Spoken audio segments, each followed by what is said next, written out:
Chapter 3. Is Opportunity Monopolized?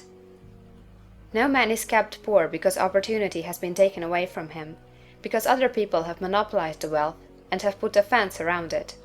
You may be shut off from engaging in business in certain lines, but there are other channels open to you. Probably it would be hard for you to get control of any of the great railroad systems. That field is pretty well monopolized.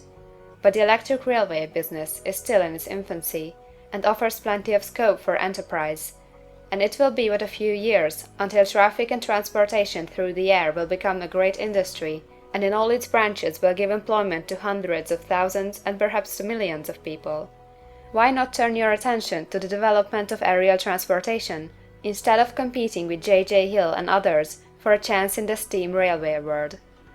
It is quite true that if you are a workman in the employ of the Steel Trust, you have very little chance of becoming the owner of the plant in which you work. But it is also true that if you will commence the act in a certain way, you can soon leave the employ of the Steel Trust. You can buy a farm of from 10 to 40 acres, and engage in business as a producer of foodstuffs. There is great opportunity at this time for men who will live upon small tracts of land and cultivate the same intensively. Such men will certainly get rich. You may say that it is impossible for you to get the land, but I am going to prove to you that it is not impossible, and that you can certainly get a farm if you will go to work in a certain way. At different periods, the tide of opportunity sets in different directions, according to the needs of the whole, and the particular stage of social evolution which has been reached. At present, in America, it is setting toward agriculture and the allied industries and professions. Today, opportunity is open before the factory worker in his line.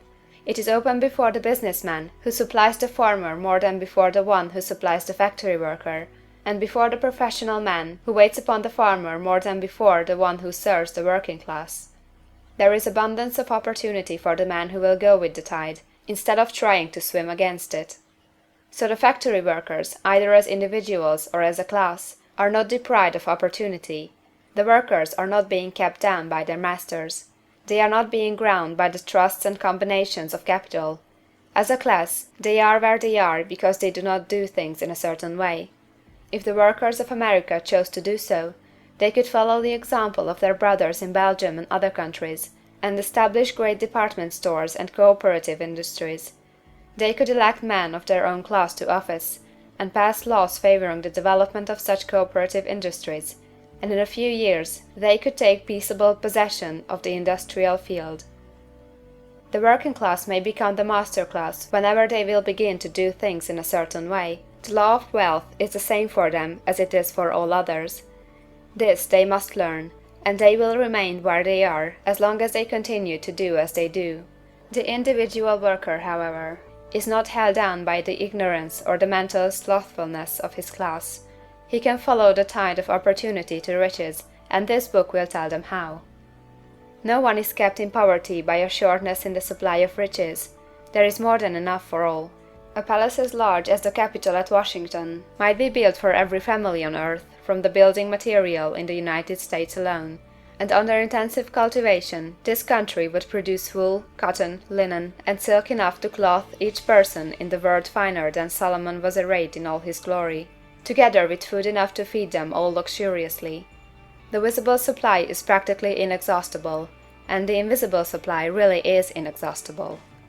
Everything you see on earth is made from one original substance, out of which all things proceed. New forms are constantly being made, and older ones are dissolving, but all are shapes assumed by one thing. There is no limit to the supply of formless stuff, or original substance. The universe is made out of it, but it was not all used in making the universe. The spaces in, through, and between the forms of the visible universe are permeated and filled with the original substance, with the formless stuff, with the raw material of all things. 10,000 times as much as has been made might still be made, and even then we should not have exhausted the supply of universal raw material. No man, therefore, is poor because nature is poor, or because there is not enough to go around. Nature is an inexhaustible storehouse of riches. The supply will never run short. Original substance is alive with creative energy, and is constantly producing more forms. When the supply of building material is exhausted, more will be produced. When the soil is exhausted, so that foodstuffs and materials for clothing will no longer grow upon it, it will be renewed, or more soil will be made.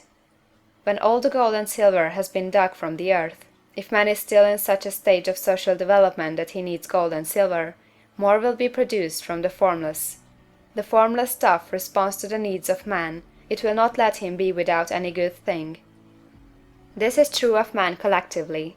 The race as a whole is always abundantly rich, and if individuals are poor, it is because they do not follow the certain way of doing things which makes the individual man rich. The formless stuff is intelligent. It is stuff which thinks. It is alive, and is always impelled toward more life. It is the natural and inherent impulse of life to seek to live more. It is the nature of intelligence to enlarge itself, and of consciousness to seek to extend its boundaries and find fuller expression. The universe of forms has been made by formless living substance, throwing itself into form in order to express itself more fully. The universe is a great living presence, always moving inherently toward more life and fuller functioning. Nature is formed for the advancement of life. Its impelling motive is the increase of life. For this cause, everything which can possibly minister to life is bountifully provided.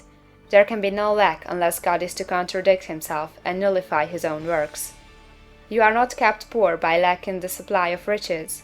It is a fact that I shall demonstrate a little farther on, that even the resources of the formless supply are at the command of the man or woman who will act and think in a certain way.